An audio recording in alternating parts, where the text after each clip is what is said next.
महाराष्ट्र में छत्रपति शिवाजी महाराज के खिलाफ वक्तव्य देते हैं। औरंगजेब को वहां पर औरंगजेब की का महिमा मंडन करने का काम कर रहे हैं।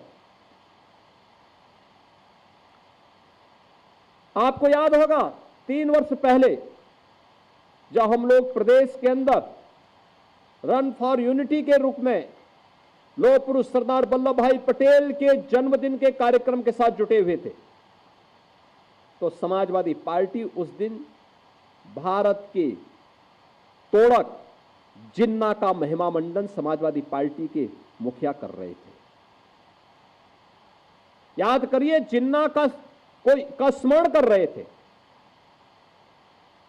और जब भारत के अंदर भारत के किसी महापुरुष को सम्मान देने की बात आती है तो ये लोग कोई ना कोई ऐसा प्रोपेगेंडा अपनाएंगे जिससे समाज को आपस में बांटने का काम किया जा सके।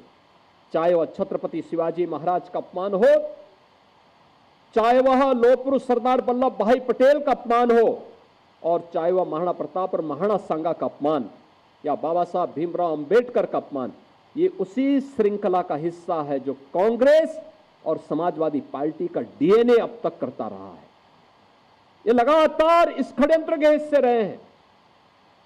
लेकिन जब चुनाव आता है तो चुनाव के समय ये लोग कोई एक फर्जी पुस्तिका हाथ में रख करके बाहर ही प्रिंट करवा करके, भारत का संविधान उसमें प्रिंट करवा करके, और फिर जगह जगह जाकर के जनता के सामने किस तरीके से एक मायाजाल फैलाने का काम करते हैं, आपने गत लोकसभा चुनाव में देखा होगा।